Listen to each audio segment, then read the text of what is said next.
Malam ini kita bahas soal asli atau palsu.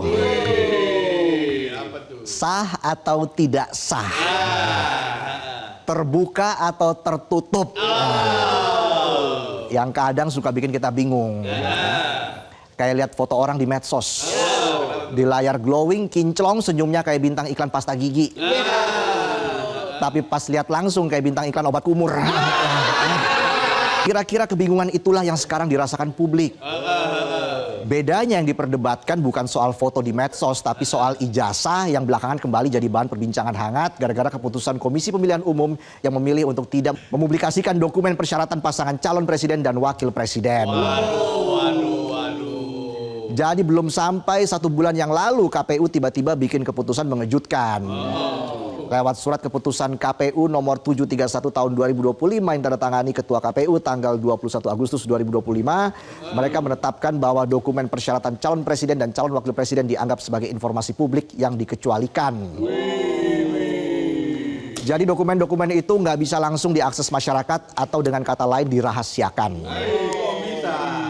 Keputusan ini pun langsung menuai polemik. Sejumlah pihak protes bahkan mempertanyakan dasar hukum KPU membuat keputusan itu. Betul, haruslah. KPU pun akhirnya memutuskan untuk membatalkan keputusan KPU nomor 731 tahun 2025 yang mengatur tidak dibukanya dokumen syarat pencalonan presiden dan wakil presiden termasuk ijazah. Haruslah dibatalin. Walaupun sudah dibatalkan, tapi keputusan KPU itu tetap patut dipertanyakan. Iya, betul. Kok bisa semua komisionernya menyetujui hal itu?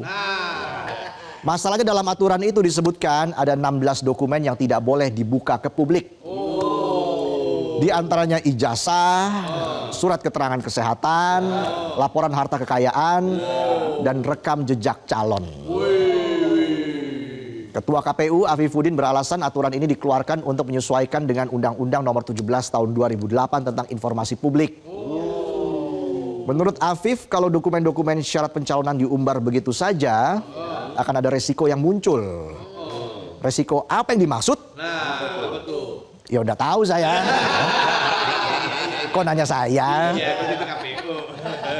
Artinya saat mengeluarkan keputusan itu, KPU minta publik percaya begitu saja pada calon pemimpin. Tanpa bisa melihat detail penting di baliknya. Aneh kan? Kita disuruh milih tapi informasi dasarnya justru dikunci. Gimana bisa bikin keputusan bijak kalau data dasarnya diperlakukan kayak rahasia dapur? Menurut Afif, secara aturan data pribadi hanya bisa dibuka kalau ada izin dari pemiliknya.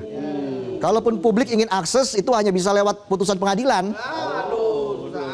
Jadi kalau publik mau tahu soal capres-cawapres, misal pengen tahu ijazahnya asli atau cuma modal AI ChatGPT, harus ada izin pribadi dari si pemilik ijazah. Dan kalau pemilik ijazah nggak mau kasih lihat, terpaksa harus lewat putusan pengadilan dulu. Ribet ya? Ribetnya kayak mau ketemu calon mertua. Ya. Bayangin rakyat cuma pengen tahu hal dasar. Tapi diperlakukan kayak minta kode nuklir. Semua hal sederhana yang seharusnya bikin publik yakin malah dikunci rapat. Kan publik jadi bertinggi-tinggi. Apa sih yang mau ditutupin? Nah, benar. Padahal kan nggak mungkin calon kepala negara punya nilai IPK 2, ya. Iya tuh, nggak mungkin. Atau nilai rapornya 6 semua. Kan? Nggak mungkin kan? Mungkin nggak sih? Nggak mungkin lah. Jadi ya buat apa ditutup-tutupin? Tapi Afif membantah anggapan bahwa kebijakan ini dibuat untuk menutup-nutupi atau melindungi pihak tertentu. Katanya aturan ini berlaku umum. Pertanyaannya, kenapa hanya untuk capres dan cawapres? Kalau rakyat aja nggak boleh lihat data rekam jejak calon pemimpin, lalu dasar apa yang tersisa untuk menilai? Nah, iya. Janji kampanye, poster senyum 3 jari, senyum 3. Paslon apa model? Atau sekedar modal, udah percaya aja sama gue.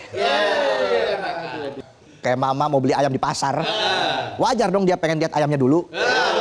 Seger apa enggak, dagingnya tebel apa tinggal tulang. Masa iya belum sempat ngecek penjualnya udah bilang pokoknya sehat ini bu, percaya aja. Tapi nggak boleh dibuka bungkusan plastiknya. Pas dibuka, ya, Kok bulu semua nih? Oh, kemoceng ini. Wajar kalau banyak pihak yang mempertanyakan keputusan KPU tersebut. Betul. Wakil Ketua Komisi 2 Dede Yusuf menilai data pejabat publik seharusnya terbuka. Apalagi ini data capres-cawapres. Orang lamar kerja aja wajib ngasih ijazah plus CV lengkap. Betul. Sama hobi. Betul, Robi. Pengalaman organisasi. Bahkan kadang ditambah pas foto 3x4 sama materai 10.000. Iya. Masa calon presiden dan wakil presiden justru lebih tertutup? Nah, bener tuh. Anggota Komisi 2 lainnya, Ahmad Doli Kurnia juga kasih kritik keras. Menurut Doli, dokumen-dokumen terkait capres seharusnya justru jadi standar informasi yang bisa diketahui rakyat. Mulai dari riwayat pernah masuk BUI atau enggak, sampai ijazah yang sekarang malah terkesan disembunyikan. Soalnya kan aneh rakyat disuruh milih pemimpin tapi data pentingnya ditutup rapat. Iya. Ibarat beli rumah cuma boleh lihat pagernya doang. Pagernya gede nih. Pas masuk, tempat pemandian umum. Doli juga mempertanyakan urgensi KPU menerbitkan PKPU. Padahal Pilpres selanjutnya masih 4 tahun lagi. Betul. Apalagi PKPU ini muncul tanpa ada konsultasi dulu dengan DPR RI. Ya, walaupun sekarang KPU sudah mencabut keputusan itu dengan alasan sudah mendengarkan aspirasi banyak pihak terkait terbitnya keputusan tersebut. Lucu juga ya, pas bikin keputusan diem-diem aja, nggak ada uji publik, bahkan nggak konsultasi sama DPR. Pas udah rame, udah viral, langsung berubah tuh aturan. Nggak usah ditanya lagi kenapa berubah. Lihat aja Ultraman. Ultraman kalau dia berubah berarti ada masalah.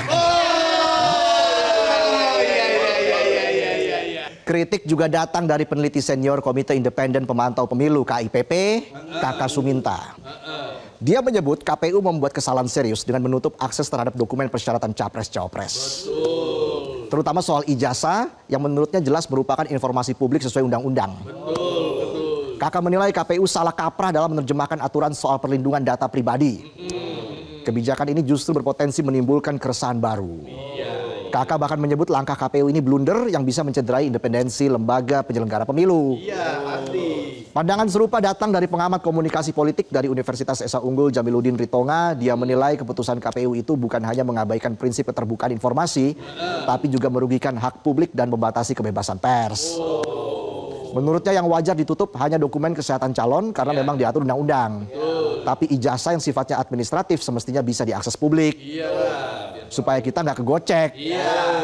Kayak pas buka kotak es krim lah isinya bawang putih.